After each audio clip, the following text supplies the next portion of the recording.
8th class, ये है हमारी आज की वर्कशीट नंबर 34 है हमारी आज। जैसे कि हम देखते हैं वर्कशीट नंबर 34, डेट है हमारी 15 फरवरी 2021। टॉपिक हमारा चल रहा इतिहास से। कौन सा लेसन चल रहा है? राष्ट्रीय आंदोलन का संगठन 1870 के दशक से 1947 तक। लेसन हमारा ये चल रहा है पहले से ही। चलिए देखते हैं आज इस लेसन में क्या है। वैसे इस लेसन में हम देख रहे हैं आंदोलन के बारे में, देश को आज़ाद कैसे कराया गया।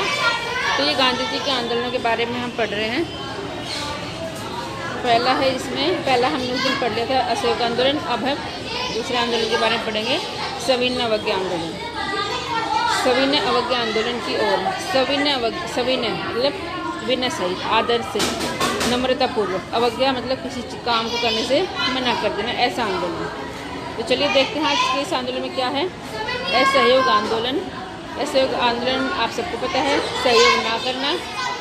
खत्म होने के बाद गांधी जी के अनुयायी ग्रामीण इलाकों में रचनात्मक कार्य शुरू करने पर जोर दे रहे थे। तो जो गांधी जी के अनुयायी थे, अनुयायी मतलब फॉलोवर जिनके साथ रहते थे, इनके अनुसार चलते थे, वो ये चाहते थे कि ग्रामीण इलाकों में, गांव के इलाकों में क्रिएटिव वर्क शुरू कर देना चाहिए। चित्तरंजन दास और मोतीलाल नेहरू जैसे अन्य नेताओं की दलील थी कि पार्टी को परिषद चुनाव में हिस्सा लेना चाहिए और परिषदों के माध्यम से सरकारी नीतियों को प्रभावित करना चाहिए। इस टाइम पे परिषद थी, तो ये लोग चाहते थे कि पार्टी को, जो पार्टी थी उनकी, उसको चुनाव में भाग लेना चाहिए और सरकारी नीतियों को प्रभावित करना चाहिए। क्योंकि अगर वो चुनाव में भाग लेते, अगर जीत जाती है, उनकी सहभागिता होती है, तो वो अपने विचार वहाँ पर रख सकते थे। भारतीय कम्युनिस्ट पार्टी और राष्ट्रीय स्वयंसेवक संघ की स्थापना इस दशक के मध्य की दो महत्वपूर्ण घटनाएं थी। उसी दौरान क्रांतिकारी राष्ट्रवादी भगत सिंह भी सक्रिय थे। भगत सिंह का नाम आप सबने सुना है। दो संघ पार्टी रखी, भारतीय कम्युनिस्ट पार्टी और राष्ट्रीय स्वयंसेवक संघ। इस दशक के आखिर में कांग्रेस ने पूर्ण स्वराज का प्रस्ताव पारित किया, मतलब आज़ादी चाहिए पूरी तरह से।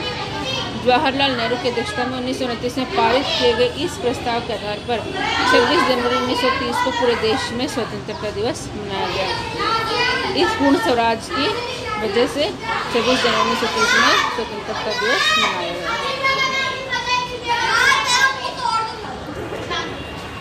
उसके बाद है पूर्ण स्वराज अपने आप आने वाला नहीं था, आज़ादी ऐसे मिल जाने वाली तो नहीं थी। इसके लिए लोगों को लड़ाई में उतरना था। 1930 में गांधी जी ने ऐलान किया कि वह नमक कानून तोड़ने के लिए यात्रा निकलेंगे। अब नमक कानून क्या था? अंग्रेज़ों ने नमक पर कर लगाया हुआ था, क्योंकि नमक सबको चाहिए, हमारी मूलभूत आवश्यकता है नमक, और अंग्रेज़ों ने उस पर नमक पर कर लगाया हुआ था। तो गांधी जी ने ये डिसाइड किया कि हम नमक कानून तोड़ेंगे, उसके लिए यात्रा निकालेंगे। उस समय नमक उत्पादन और बिक्री पर सरकार का एक अधिकार होता था। सिर्फ सरकार इसका बिक्री कर सकती थी और वही नमक बना सकती थी। कौन सी सरकार? अंग्रेजी सरकार। महात्मा गांधी और अन्य राष्ट्रवादियों का कहना था कि नमक पर टैक्स वसूलना पाप है, क्योंकि हमारे भोजन का एक बुनियादी हिस्सा है। नमक सत्याग्रह ने स्वतंत्रता की व्यापक चाह को लोगों की खास शिकायत शब्द से जोड़ दिया, क्योंकि नमक सबको चाहिए, तो सब लोग इसमें जुड़ गए। और इस तरह अमीर और गरीबों के बीच मतभेद पैदा नहीं होने दिया, क्योंकि अमीर हो या गरीब, नमक सबको चाहिए। फिर हुआ दांडी मार्च। अब दांडी मार्च क्या था?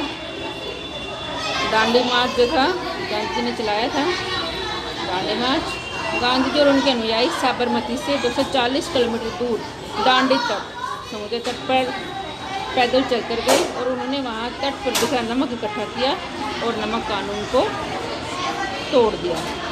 जो समुद्र किनारे जो नमक, क्योंकि समुद्र का पानी खारा होता है, तो जब बाहर आता है तो भाप बनकर पानी उड़ जाता है और जो नमक बच जाता है, तो उस नमक को गांधी ने इकट्ठा किया अपने अनुयायियों के साथ, पानी उबालकर भी नमक बनाया, समुद्र का पानी। इस आंदोलन में किसानों, आदिवासी और महिलाओं ने बड़ी संख्या में हिस्सा लिया।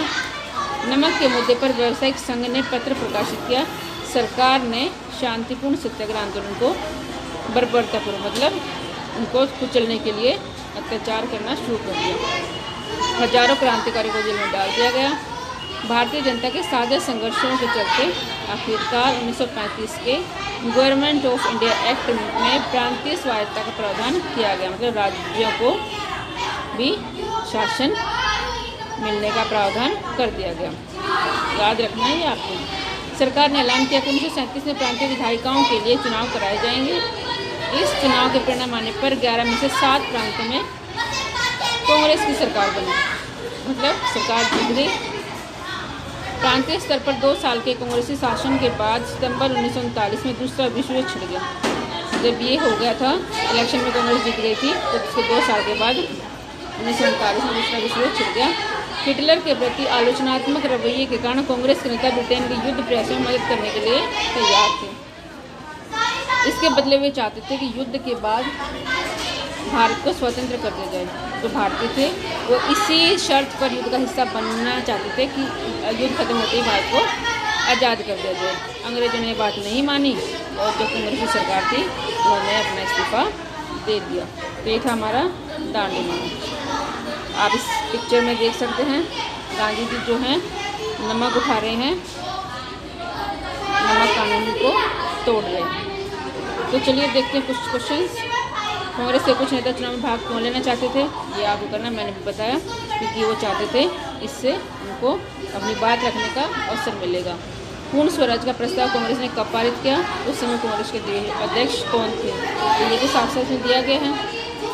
गांधी जी ने ब्रिटिश सरकार से लड़ने के लिए नमक को क्यों चुना, क्योंकि नमक हमारी मूलभूत आवश्यकता है। दांडी मार्च ने भारत की स्वतंत्रता आंदोलन को प्रभावित किया। दांडी मार्च जो था जिन्हें स्वतंत्रता आंदोलन को इस प्रकार से प्रभावित किया कि क्योंकि नमक जो है सबकी ज़रूरत है। इस आंदोलन में सभी ने हिस्सा लिया क्योंकि नमक तो सबको चाहिए। तो ये थी मेरी आज की वर्कशीट, इसे क्वेश्चन आंसर आप कर लें, ध्यान से सुन लें वीडियो और इसे क्वेश्चन आंसर कर लें।